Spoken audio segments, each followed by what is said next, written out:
Hello and welcome to the Women in Action Sports Network Conversation Space. I am Alba Pardo and today we're speaking with Katie Holden. Katie is originally from Half Moon Bay, California, and became a fixture on the race circuit for nearly 10 years, where she competed in local and national levels, in addition to World Cups and even urban races in South America. For Katie, racing allowed her to develop a sense of community, to push her limits, and to be comfortable with being uncomfortable, driven by a desire to explore unique terrain and discover new forms of motivation. Katie transitioned from racing to freeriding almost 10 years ago, and her passion for women's freeride continues to fuel her up to this day. As the brainchild behind the Red Bull Formation, a week-long women's freeride camp, Katie hopes to elevate women's freeriding and to clear the path for the next generation of female freeriders. Currently residing in Bellingham, Washington, Katie's continuing to explore ways she can connect sports with places, people, and the global community. When she's not riding steep trails, creating vision boards, or collaborating with peers on formation, Katie often grounds herself literally by laying on the ground and letting the earth pull her back into the present moment. Today with Katie, we talk from being a very competitive professional mountain bike biker who used to see other women as a big competition, to becoming one of the main figures on paving the path for the future of female freeride mountain bikers. She takes us through her journey as an athlete and as an advocate for the sport and female athletes, the reasons and the thinking behind formation, and an overview of the current status of the women's field. But she also talks about her lessons learned through injuries and evolving other pillars in her life, taking the conversation to her other project, Grow Cycling, which is creating the space for communities to flourish in whatever way they want to flourish by being able to show up as who they are and who they want to be and the kind of cyclist they want to be.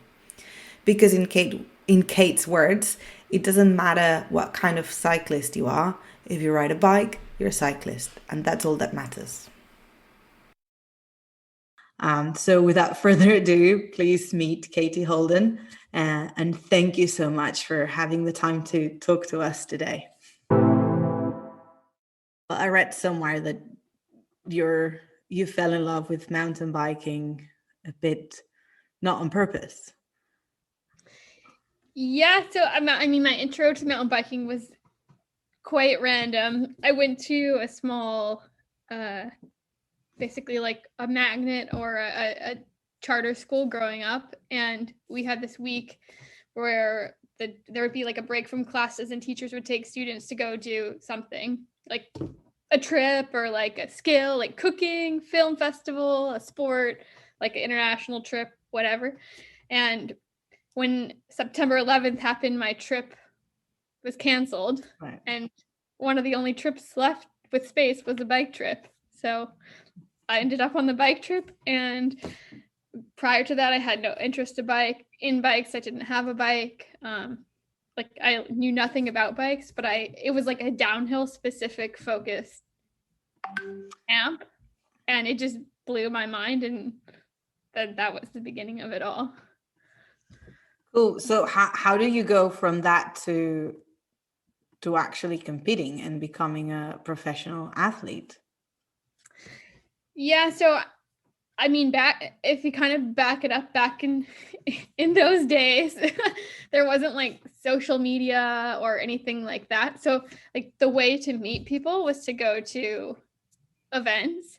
So basically I was just like, I want to go to every mountain bike event I could find. Like I would like go to all the local events, and then I started going to like some of the national events, and then you expand outwards into international and all of that. But really the competing portion was like the way to meet people. It was like events, and then there was like all the little forums, right? Where like it's not like social media, but it was like people would like chat, so that's where you'd learn about things. Yeah, it's different. Yeah, and that in the Whistler Bike Park, like 2002 was my first year in the Whistler Bike Park, and Whistler Bike Park like played a really big role in my kind of development and not only skill, but like getting to know people in the community, and then like is definitely just a natural progression into racing and competing.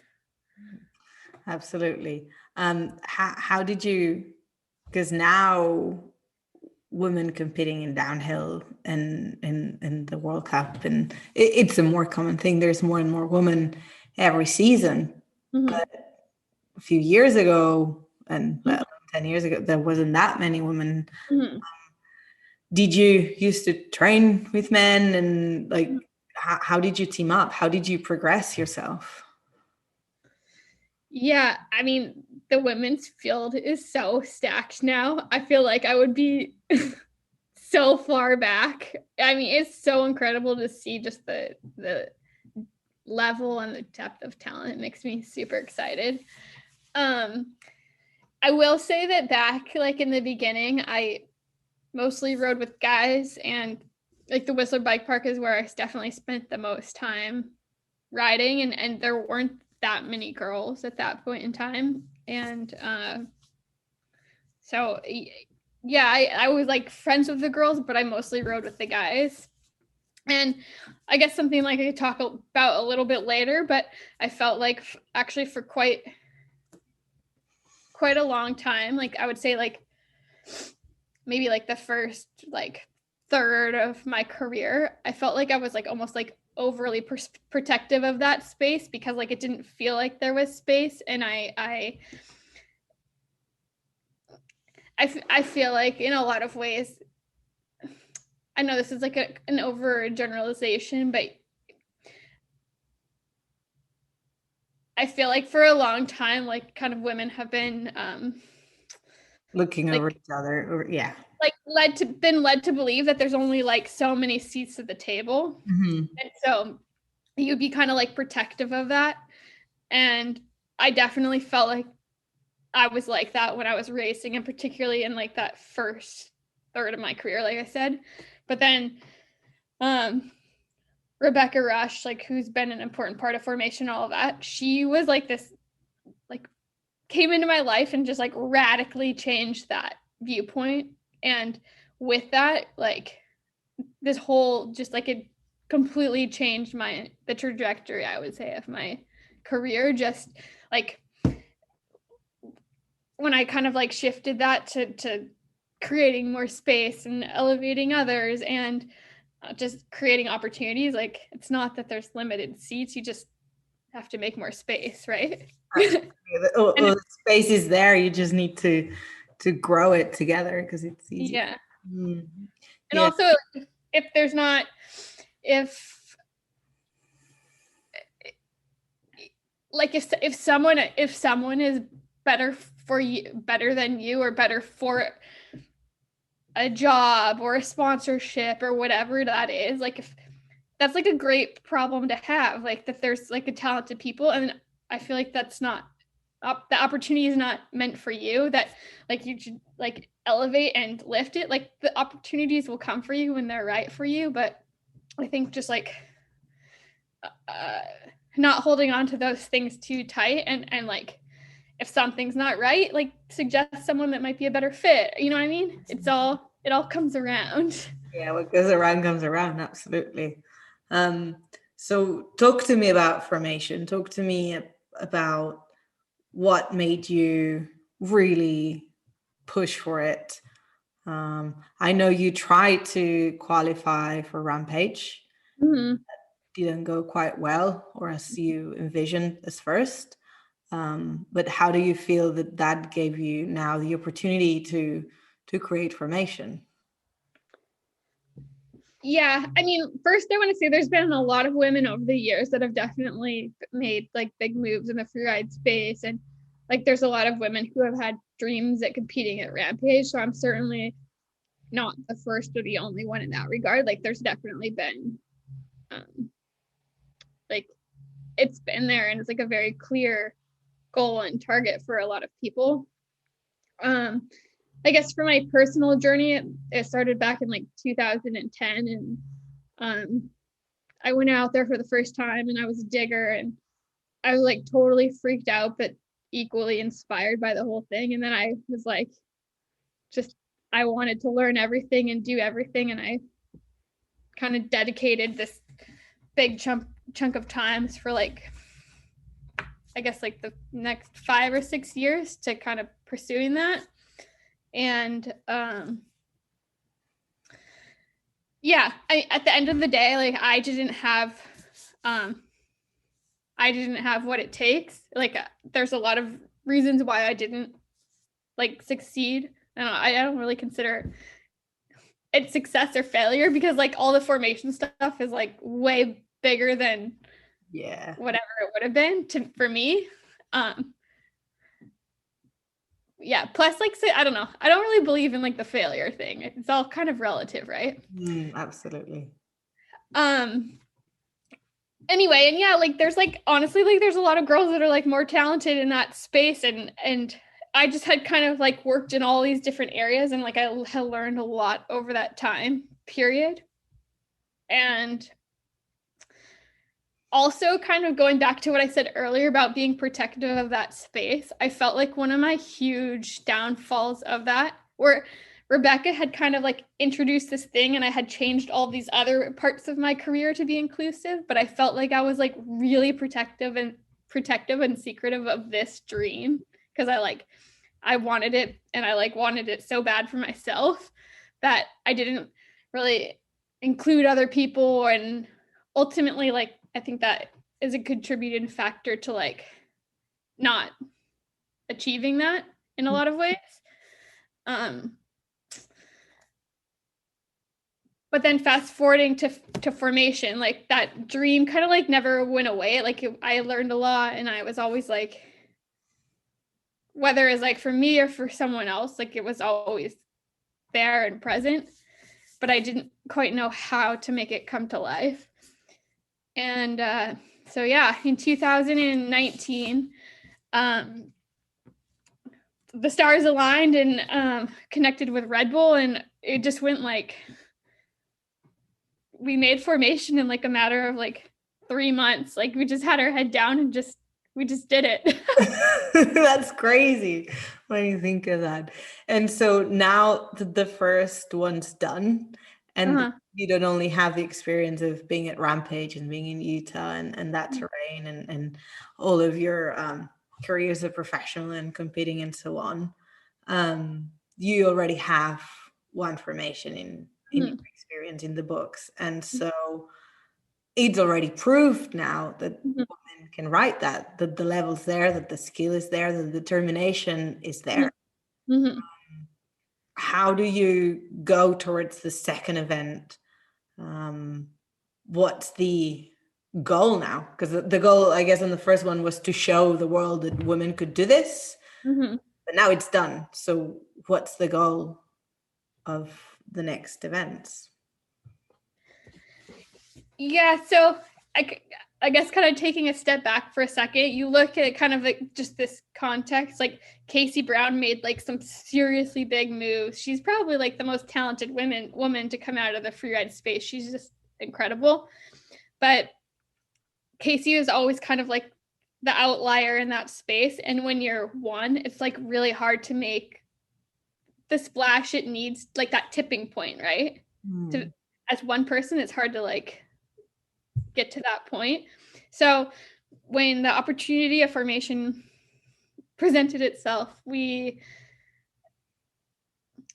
like in my heart and in my gut, I knew that it had to be like perfect. Like this is one shot. We had like this investment by all of these people and Red Bull, and like once in a lifetime opportunity and support to pull this off. And like it felt like if we didn't do it right, it would like, it's not to say that it wouldn't ever happen, but it would definitely be set back a long time. It's a lot of pressure. It's a lot of pressure to showcase women in a way that's never been done before. Yeah.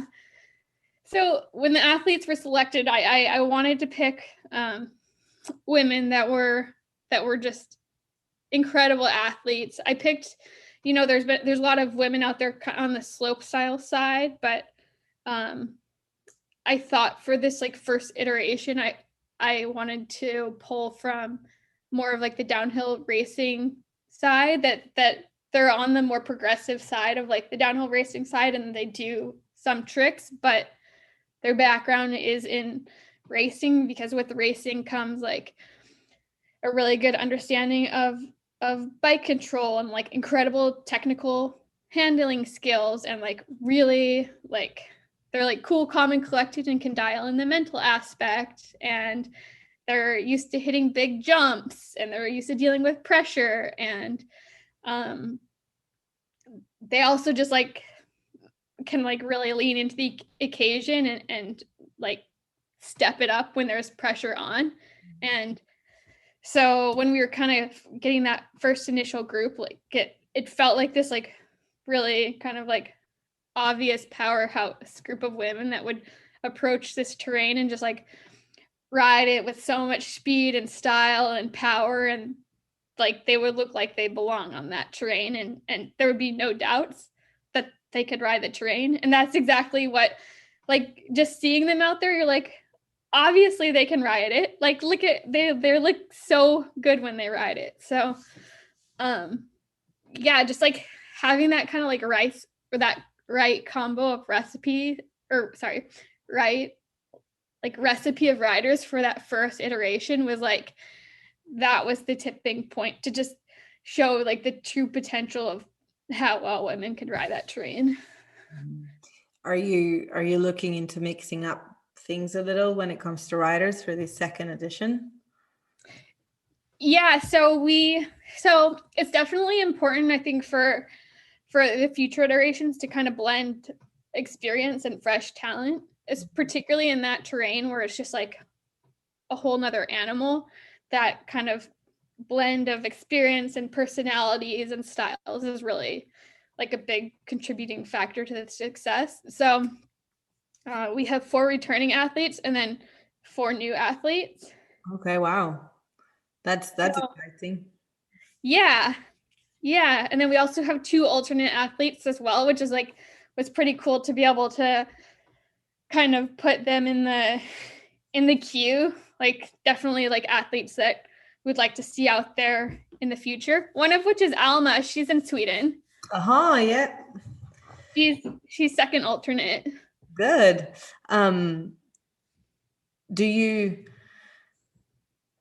Do you always envision it as a small event? Like, when we're talking about 8 athletes, that's not very many. Is that on purpose to keep the group together? I feel like it's such a big open terrain with so many possibilities that you could have an endless amount of girls there. But why do you choose to limit it so much? Well, there's a number of reasons. We're definitely we're definitely growing, and I think that at this even looking from 2019 to now, like the talent pool is so much deeper.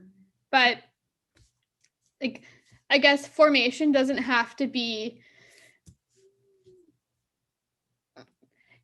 like, I guess I don't know if this is like the right way to phrase it, but like formation isn't necessarily meant to be like the catch-all for all things freeride. It's like a high watermark or a target. So having that as a target, like, I don't think that it makes sense to have like tons of riders. Like, you even look at, like, I don't want to compare us to Rampage because we're not Rampage, but Rampage has 21 riders, right? And the men's field, they're like 20 years ahead of us, right? So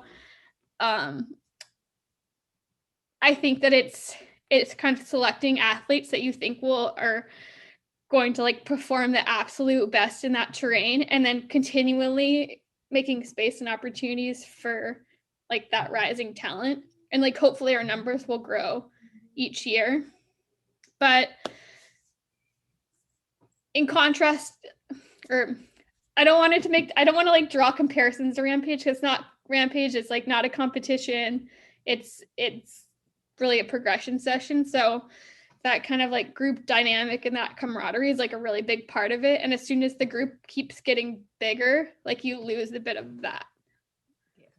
The connection. Have you learned in the past edition, or through your experience as well, that women learn a bit different than men do? Like, you said yourself that you used to write with men basically all the time, and that you were protective of that space. I think that's happened, or that can be understood for many other sports Mhm. um, that are male dominated in its nature or in its origin. Do you find in mountain biking as well that the learning is different for women? Like we are competitive and we can be competitive, but Mhm. at the same time, sometimes a progression session where you push each other Mhm. benefits everyone more than a so called competition. Yeah. Yeah, I think that, well, I would say, I mean, all the women in the lineup, and I would say like most of the women in the mountain bike community have guys that they ride with, and like the guys have definitely been like a big part of their progression and all these different building blocks in their career. So the guys have definitely been an important part of that process. But I do think that um it's like when you see, like, think back to a race, and like there's like a jump or like a tricky feature that is on the course, and like everyone's kind of looking at it, and you see some of the guys do it and you're like, oh, they like make it look real, like Easy. they make it look so easy that it's kind of like hard to see yourself doing it. Mm. But then as soon as a girl does it, all the girls do it. Like it's kind of like having that like Model. that model where people can just like vibe off of each other is really powerful, and not compete with each other. Like even in 2019, all of those girls had competed against each other for years, and so to be able, in a collaborative space where they're like working together and building lines and pushing each other like collectively as a group, like that was a really powerful um thing to witness, I guess. Mm. Yeah, also the group and the opportunity, like sometimes Mhm. you don't see women in those spaces or in those super high events. But I actually didn't know, but I was reading that actually Rampage was never limited to men only. um, Mhm. that women were allowed, they just never qualified. But Mhm. then a bit like you tried, someone else tried and never quite made it, so you never thought it was possible. And Yeah. the general public, that's not a possibility. It's kind of like it falls out of the possibility window. Mhm. So sometimes I feel like having opportunities is what brings women to the next level, and definitely formation and other progression sessions like this is what's driving it. um, Mhm. we, I sorry, go Oh, ahead. sorry. No. No. Well, all I was just gonna say is like I think that it's almost like this like little like almost like a little incubator. Like as I mentioned before, Rampage has all these years of history, and like the guys have been doing this for a really long time, and um that's it's great. They've done like a lot of incredible things, and we just kind of need the some of the like the space and the resources and just like the opportunity to catch up, and having this kind of like small group that's much like an incubator is a big opportunity to like make really big strides and progression with like a very uh like focused, well thought out environment, I guess. Absolutely, yeah. It's making the first steps and creating that opportunity that Mhm. others didn't even think was there. Since the first event, have you seen any change in the female uh, scene, like the riders and other athletes and other things happening that want to not mimic but support and sort of, as a continuation of that, if you put formation at the top for Mhm. that, the goal. Have Mhm. you seen other things going since then? Well, the I mean, the field is like it's deepened so much. There's so many girls, and that's definitely not like all attributed to formation. There's just like a lot of momentum within the space right now, but yeah, like over the last 18 months, like just that talent pool has just deepened exponentially. So I would say that is kind of what, that's definitely one ripple effect. There's definitely more space for, I would say, space and opportunities like to pursue freeride as an actual career. Like Hannah Bergman was, I mean, she essentially came into formation as like this dark horse that no one had heard of, and like she was working at the bike shop, and like she's incredible rider, but like freeride wasn't a space to pursue, right? Or like there wasn't opportunity. And now she's sponsored by Red Bull, and like she's a freerider like as a job. And Sam Soriano, who's one of the athletes this year, she like signed a freeride contract with Canyon, and she's a freeride athlete now. So having space and like legitimate career channels where the women are paid and they can do their job as a freeride athlete, like that's a huge step in the right direction. Yeah, and let's bring that back to you a little bit. So, okay, you're an athlete. You compete. You do downhill races, and you do so for what, 10 years? Yeah, I raced for about 10 years. Okay, so how do you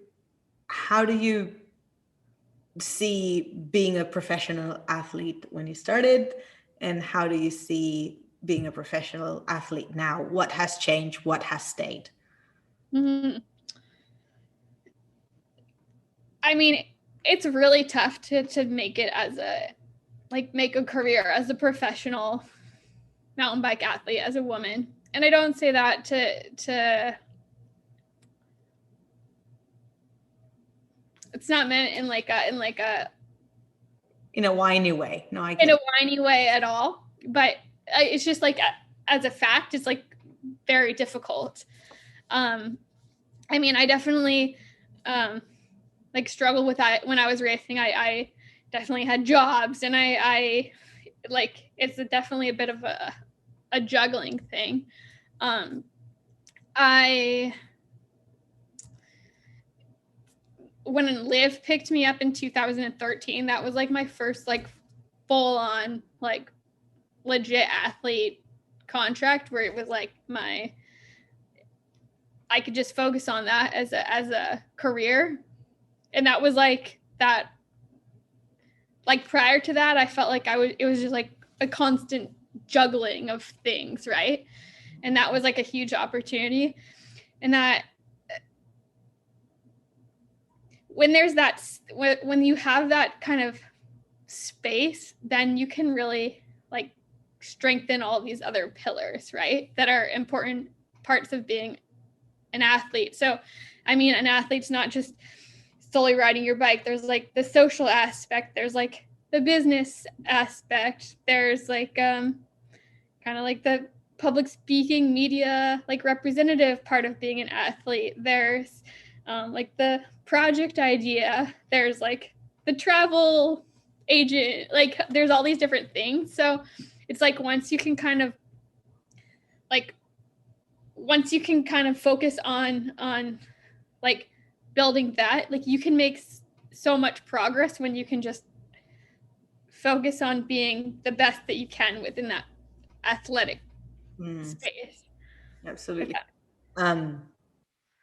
Do you think that has changed as well? Like it's gone from like you had to be really good at that sport, and you had to be number one and winning, and being an outstanding talented athlete, and now more and more so you have so much power, again, with social media and all the channels that are at the tip of your fingers. You become role models. Mm-hmm. um, Mm-hmm. do you feel that that's an added pressure that's grown over the years as well throughout your career? Yeah, I mean that's certainly a bit it's kind of a double-edged sword, and that it's like definitely there's huge advantages, and there's a lot of really positive things that go with that, but then there's also like things that are really hard. I mean, just the social media and knowing what to say and being kind of at the forefront and always having to respond to something and kind of like up your game that's a lot of pressure. But on the contrary, for someone that doesn't want to just solely focus on winning races, like they want to pursue freeride and they want to show clips of all their riding, they want to do all this, like that's such a huge opportunity and space to really thrive in and create a career within that space. Like right now there's not too many spaces, like there's like space in the media is still like growing in the, particularly if we're talking the women's freeride scene. Like I hope we see more space within the media side, but the fact that we have eyes and visibility on all this talent and they can kind of flourish and build careers, even if it's at this moment through social media, that's definitely, I feel like we're moving in the positive direction. That's great. So talking a bit about those transitions, so you started as a competitive athlete and doing the races, and that's a bit of an easier concept to understand when you say I'm a professional athlete, I compete in the World Cup circuit. How's your transition, and also for sponsorship and so on, to make it financially viable? How do you transition from that to a freeride career? Like that's the unwalked or the less transited path, isn't it? And also for female, that's an added level to that. Yeah. I think that, I guess there's two ways to approach this. I would say like kind of the first is that it's like a bit, I feel like entering the freeride space or like kind of entering the industry like as a trajectory for like career as an athlete, having the race background is kind of like almost like the education system of like kind of learning the ropes, like learning the industry, the different people, the media, like how things are covered, and the skill. Like adapting to race courses every weekend, like that's definitely a huge help into like the segue for your career. I mean, like you learn a lot racing every weekend.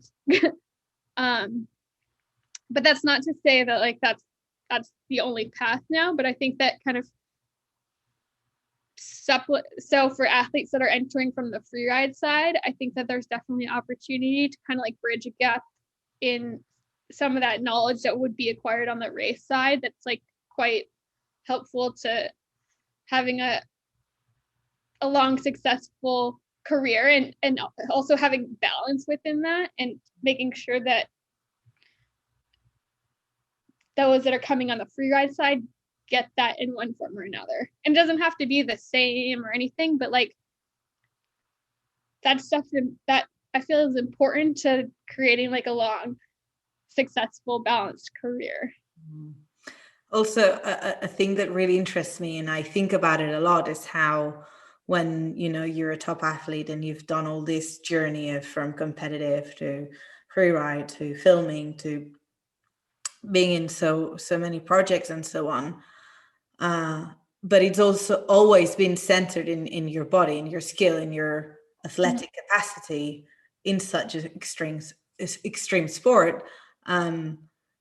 The transition to the after athlete sort of, I mean, I when I talk to you guys, I always consider you athletes because I think one's an athlete, always an athlete, but there's definitely a point where you don't have to retire per se, because I think you'll always have a bike under your arm.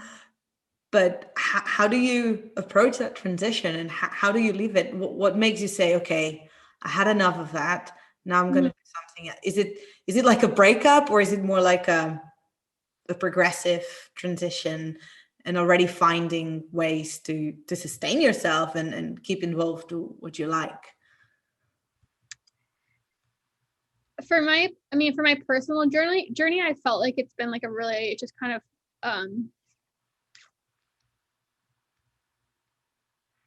like a natural evolution or progression, in that you like do something specifically for like a finite period of time, and you put a lot of energy into it, and you come into that space like being a beginner or like not knowing that much, and then you go through that whole process, and then by the time you get to the end of that block, you kind of feel like I don't know if you mastered is the right word, because I feel like I've never mastered anything, but you learn so much about that specific block, and then it's like you get to a point where you don't feel like you're like growing or progressing or evolving at like to a degree that you want to keep, that feels good or natural, or like it feels like, I don't know, I feel like there's like a very natural feel or like a time when you kind of approach that, and then it's like a super scary leap to kind of like be okay with closing that and then making space for the next one. But I think that the making space part is like the most important thing. Like I guess what I'm trying to say is, if you have like too much on your plate at any one period of time, then you can never make space for Focus. whatever that next thing is going to be. Yeah, you can't grow it. Mm-hmm. If you kind of rewind a little bit into like the whole mind space of an athlete, I think that just as like an observation, I feel like one of the biggest kind of I guess pieces of advice I guess I would give to like any young, or not, it doesn't even have to be young, but like athlete growing, is just to like create balance and like have other interests, and like be constantly growing all these different kind of pillars of your career, so that like an injury happens, and that's, we all get injured and that's part of it, but like take that for what it is, and like use that opportunity to make your body stronger and kind of like rebalance, and then you work on growing one of your other pillars at that time period. And it's always just kind of so it doesn't have to be a full stop. No, I mean, I had like a lot of my like biggest growth periods during injuries, just because you're kind of you have the space to like think about other things and work on other things. But I also think that having balance and just like having other interests and like consciously working on like growing those other things, it puts a lot less pressure on like the actual like performance as an athlete, because it doesn't feel like all of your eggs are in one basket, if that makes sense. Yeah, keeping your possibilities and your options open, I suppose. It's not to say that you're not focused or like that's your core interest, but it's like, but you have a plan B. Yeah. I think Kate Courtney like says it quite. Kate. I listened to an interview with Kate Courtney recently, and I thought that she said it, the way she said it was like super. Well, she said it just like in a good way. You know, she went to Stanford while she was an athlete, and she did all of these like, Kate has a lot going on, but like by having those other things, she's still training and like at the very, very top of her sport, but it doesn't put so much pressure that if you like lose a race, you feel like it's the end of the world, right? It's another part of life. Mm-hmm. Right? Absolutely. Another topic that I'd like to talk to you also, because I was reading an interview where you're talking about it. It's this equality and inclusion. Mm-hmm. equality when it comes to women competing and women not competing and women within the, the sport, but also inclusion for them, and not only women but other groups Mm-hmm. within the biking world. Mm-hmm. What is it right now, where we are at now when it comes to equality into the, what do you understand for it, and where are we? Well, I think in this past year, there's definitely been this past year's like really initiated a lot of conversations in that space. And I think the general recognition from everyone is that there is a lot of work to do, but a lot of work to do, there has to be action to support the wanting to do a lot of work, right? So yeah, I mean, I guess that at its most basic form, creating space and opportunity for people is so incredibly important. If you look at formation in this space, like creating that space and opportunity is incredibly important, and that goes the same for like the queer and trans community and the BIPOC community, and all, like, we have to like very intentionally create space and opportunities in everything that we do, because representation is so important. That if you don't see someone like you in that space, it's really hard to envision it. And I mean, I don't want to compare formation to that. I don't want I don't want to draw parallels in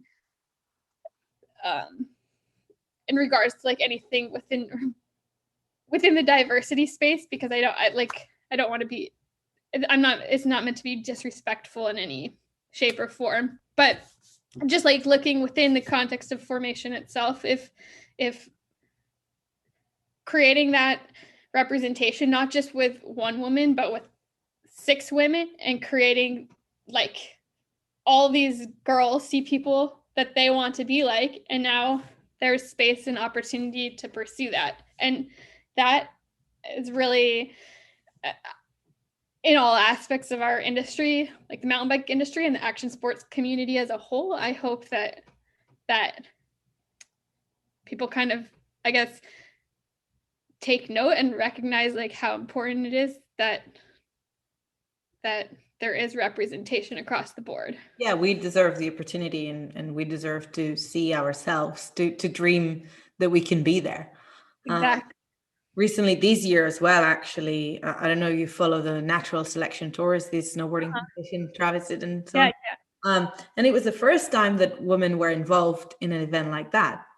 Yeah, it was incredible. And, you know, it's mind-blowing. And then you kind of sit down and think, why hasn't this happened before? Like, of course, there's good riders that can do it. Like, why weren't we there before? And it's all about this opportunity and representation. And I'm sure, you know, this has now opened the doors for many more things to come. The same with formation. I really hope so. I mean, we're already seeing like other progression sessions, as you call it, like future grants in New Zealand, from riders that really look up to you and you know, reach out to say, hey, what do you think about this?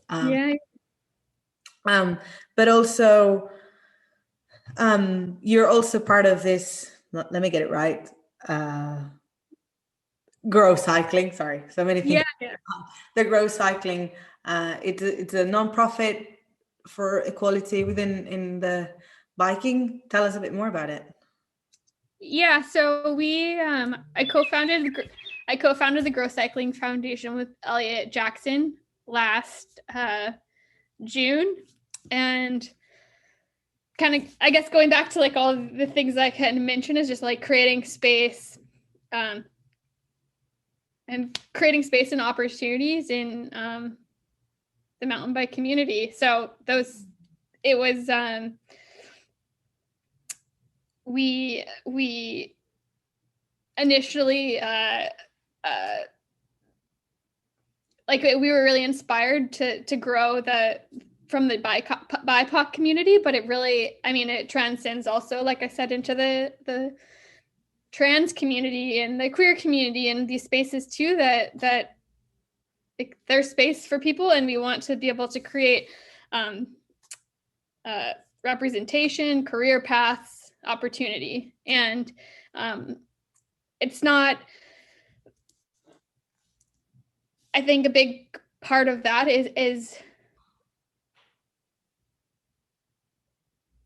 creating the space so that the communities can like grow how they want to grow and how they want to show up, and not kind of like forcing what our community is right now, that like that's how it has to be. It's creating the space for communities to like flourish in whatever way that they want to flourish, and that's an incredible thing, that they can show up who they are and who they want to be and the kind of cyclist they want to be, because it doesn't matter what kind of cyclist you are. If you ride a bike, you're a cyclist, and that's all that matters. Yeah, and it's seen all over the world. You know, everybody uses a bike for either necessity or hobby. What I specifically liked about the Growing Cycling Foundation was the part that it explained how you want to tackle different pieces, not only providing gear for those that don't have it, but also educate them in a safe way, and provide the space. I thought that was a really insightful way to approach this as an inclusion. It's kind of like, you kind of think of it as like a flywheel, where you have these different pillars, and once the wheel starts going, as long as there's bridges between each of those components, then it can kind of keep going. But if you kind of just go to one step in the wheel, then if there's not like this space, or it doesn't feel safe, or I mean, there's so many different barriers, but like if there's not that bridge from one step of the wheel to the next, then bridge, so to speak, like it's easy for someone just to kind of get spit out of the industry and never come back. And we want to create a really welcoming community where people want to stay, and like I said, they show up just who they are, and they ride the bike how they want to ride the bike. They do them. So far in this project, what's your biggest takeaway? What's the most inspiring thing you have learned so far?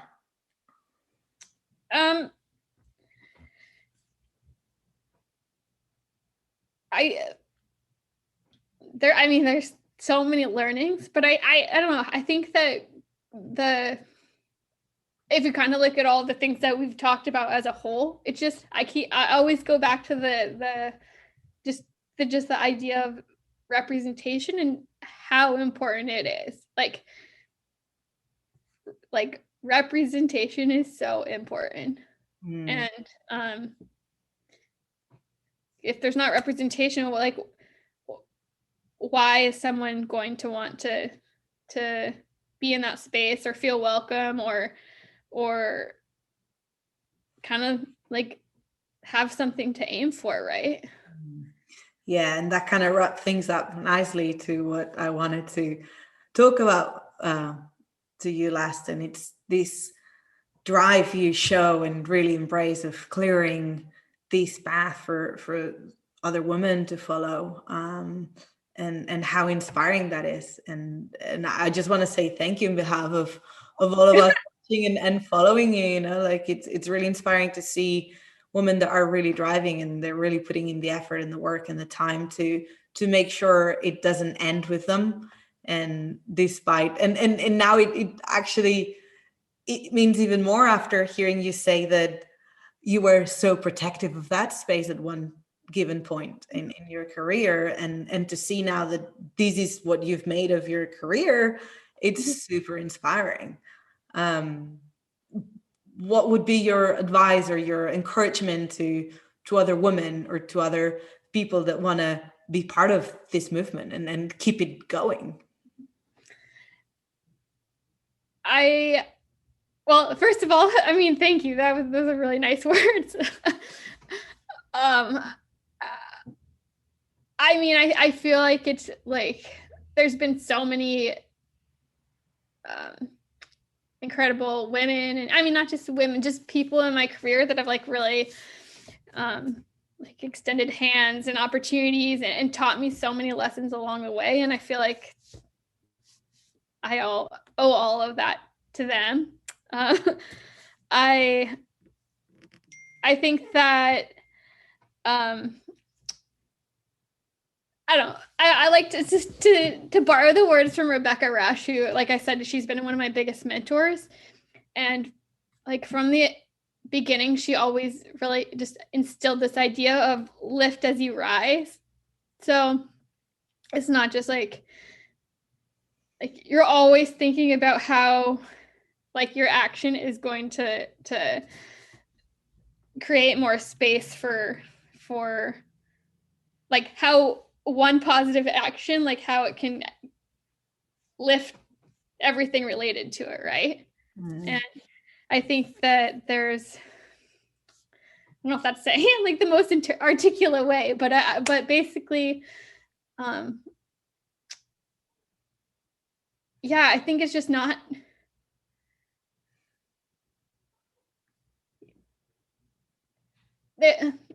This sounds kind of like cheesy. This sounds super cheesy to say, but I think I listened to this in like a Brene Brown podcast, and it like totally totally resonated with me. And so I'm pretty sure it was Brene Brown that I heard this from. But basically, the idea is like to not operate or live your life out of a place out of scarcity, because if you're always scared of scarcity, then like there's never like you're never going to be happy. There's never enough. But like living that out of a place of opportunity and like whatever it is that you want, there's plenty of. So it's just kind of like rephrasing that, and all these kind of things that I did over the course of my career that I felt like were like these kind of, I don't know, like weird growing pains, right? Like I felt like a lot of those came out of a fear of scarcity. And as soon as I got past that, like I felt like I like really started to make big growth. Wow, that's great. Well, thank you so much for your time to do this, and we're gonna be watching, we're gonna be supporting, and thank you so much. I'm sure it's gonna be great. Another great edition of Formation.